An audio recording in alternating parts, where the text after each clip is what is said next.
कुढ़नी के घटना में जिस तरह से दलित बच्ची के साथ रेप के बाद और बिहार सरकार के पीएमसीएच में जिस तरह से बच्ची इलाज के अभाव में डेथ कर गई, अब तक जिला प्रशासन और बिहार सरकार केवल लीपापोती कर रही है और पीएमसीएच प्रशासन ने लापरवाही किया। इसलिए ये विशुद्ध रूप से ये हत्या है। सरकार जो सब समाज के लिए एक कलंक के समान है, इसलिए इसमें मैं पूरी तरह से पहल कर करके मैं बच्ची को, परिजनों को और उनको जो सरकार की तरफ से सहयोग है वो मिलेगा। यही बात से भी हम लोग गवर्नर साहब को अवगत कराए कि उन लोग को आर्थिक मदद के साथ साथ नौकरी, उनके परिजन को, आश्रित को एक नौकरी दिया। चूंकि माता ही एकमात्र है तो उनको आप कहीं भी आर्थिक सहप्रभारी देवेंद्र यादव, यहाँ सारे हमारे मदन मोहन झा जी, प्रेमचंद मिश्रा जी और +10 और +4 सदस्यीय डेलीगेशन के लोग मिले।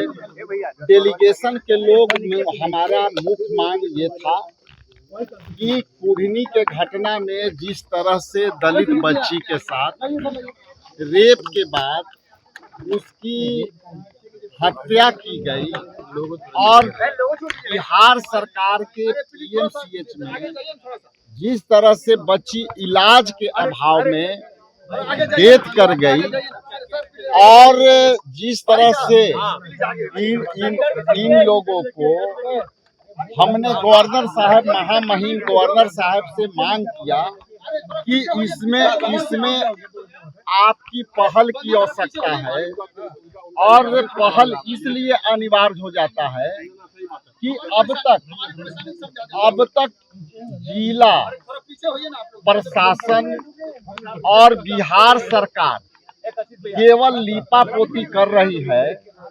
हम लोगों का सीधा मांग था कि आपकी पहल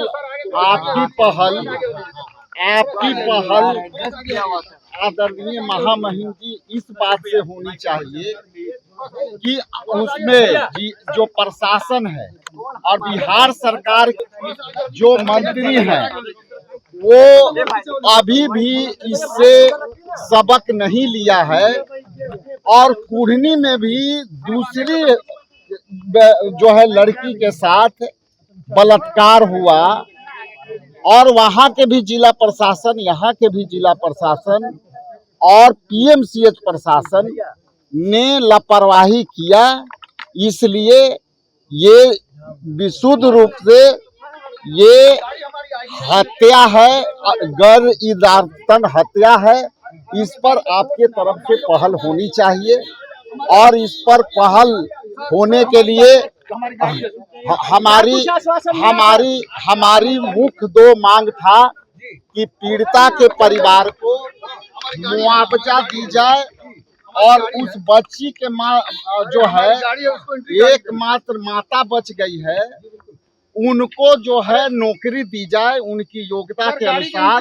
और उनके 2 बच्ची के 2 भाई है, उसको फ्री ऑफ कॉस्ट आप पूरे खर्चे के साथ उसको पढ़ाई, शिक्षा, दीक्षा का जो है जो पूरी सरकार गवर्नर साहेब को मैं बधाई देता हूं कि उन्होंने कहा कि ये हत्या या बलात्कार जो सब समाज के लिए एक कलंक के समान है। इसलिए इसमें मैं पूरी तरह से पहल कर करके मैं बच्ची को, परिजनों को यथासंभव आर्थिक मदद और उनको जो सरकार की तरफ से सहयोग है वो मिलेगा।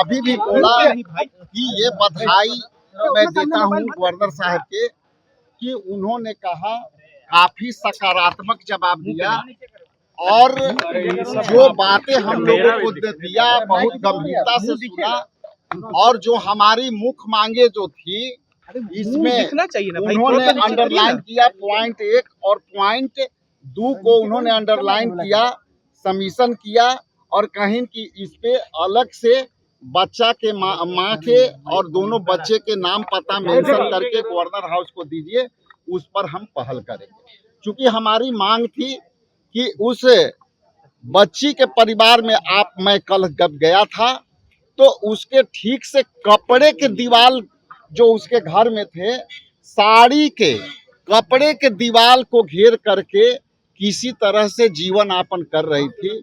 वो बच्ची के माँ बेसुध अवस्था में थी, बेहोशी के अवस्था में थी, कुछ बात करने लायक के स्थिति में नहीं है। इसलिए ये बात से भी हम लोग गवर्नर साहब को अवगत कराए कि उन लोग को आर्थिक मदद के साथ साथ नौकरी, उनके परिजन को, आश्रित को एक नौकरी दिया। चूंकि माता ही एकमात्र है तो उनको आप कहीं भी आर्थिक मदद होनी चाहिए और उनके परिजन को जो है नौकरी मिलनी चाहिए। स्वास्थ्य विभाग की कार्रवाई को कैसे देखते हैं? देखिए, स्वास्थ्य विभाग के कार्रवाई, ये जो भी कार्रवाई हुई है या तो हटाए गए हैं और ये सस्पेंशन हुआ है।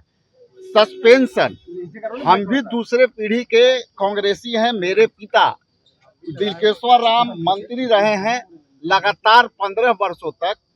सस्पेंशन खुद जो है एक कार्रवाई नहीं है।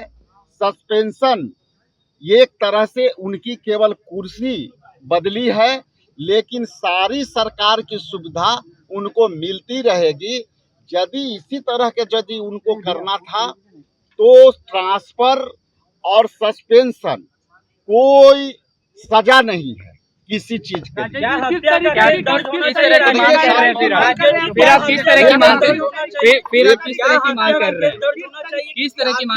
हमने जो है मांग किया है अपने मेमोरेंडम में कि इसमें FIR गैर इरादतन हत्या के FIR होनी चाहिए आपके हॉस्पिटल प्रशासन पर, PMCH पर, और मुजफ्फरपुर के जो हॉस्पिटल है उस पर गैर इरादतन जो है हत्या का FIR होनी चाहिए, केस होनी चाहिए।